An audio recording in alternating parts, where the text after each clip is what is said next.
Boss, ano po ba sistema ng NBA Cup? Sana ma-notice. Para magtatatlong taon na tong NBA Cup na to ha. Pero sa bagay, kahit si Anthony Edwards, hindi nag-aksaya ng oras aralin to. Masasabi lang niya, ang alam niya lang daw, kailangan nila manalo.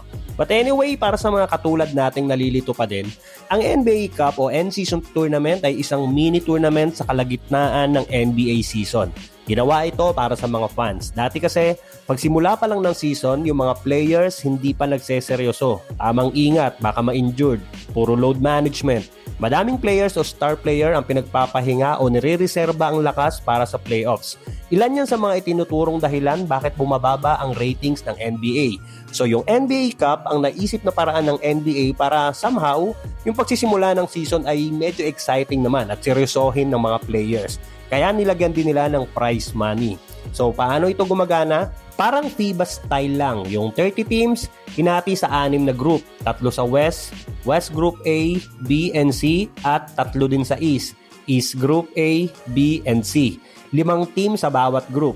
Sa unang phase, magkakaroon ng labanan sa loob ng group o group stage games. So kung malalakas yung nasa group nyo, yun lang, medyo pahirapan makapasok sa knockout round. Tulad ngayong taon, ang nakikita kong pinakamahirap na group ay ang West Group C. Nandun ang Nuggets, Warriors, Rockets, Portland at Spurs. So good luck! Ang mga games sa in-season tournament ay bilang pa din sa regular season standing. So parang hitting 2 birds with 1 stone. May 1 win ka sa regular season standings, may 1 win ka pa sa NBA Cup. So, masakit din pag talo. Pagkatapos ng group stage, yung best teams per group o yung top 1 sa standing sa bawat group ang papasok sa knockout rounds. Ang kailangan doon, 8 team. So, paano yan? 6 lang yung group. So, 6 na top teams pa lang yon. Doon na papasok yung wild card. Para maging 8 yung teams na parang playoffs, isang wild card sa East at isang wild card sa West. Paano naman pinipili yung wild card? Sa mga hindi napasama, titignan doon yung next na may best standings at may pinakamataas na point differential. Ang point differential, yun yung lamang mo sa kalaban every game o total points nyo sa buong tournament minus total points ng mga nakalaban nyo. Kaya mapapansin nyo, sa in-season games, yung mga team kahit lamang na ng 20 tapos ilang segundo na lang yung laban, tumitira pa din. Ganun ka-importante sa kanila yung points nila sa games. So pag napili na yung 2 wild cards, buo na yung 8 teams at doon na papasok yung knockout rounds o parang playoffs pero hindi best of 7.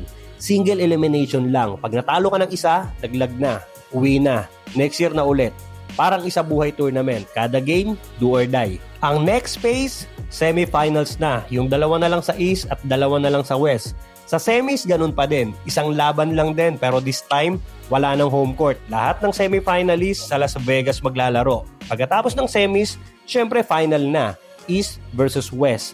1 game lang din ang final pero yon ay hindi kasama sa regular season standings. Ang mananalo, ang tatanghaling in-season tournament champion. Medyo okay din kasi may trophy, may championship ceremony, may pa-banner pa at may cash prize. Hindi na masama kasi ang cash prize ay per player. Sa mga umabot ng knockout rounds, $50,000 each o almost 3 million pesos. Sa nakapasok ng semis, $100,000 each o 5.8 million pesos at yung natalo sa finals ay may $200,000 each o 11.7 million pesos at yung champion ay may $500,000 each o may 29 million pesos. Take note, bawat isang player yan.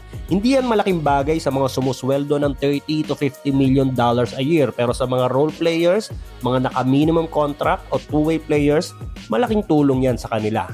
So ganyan gumagana ang in-season tournament o NBA Cup. Sana na-explain ko ng maayos.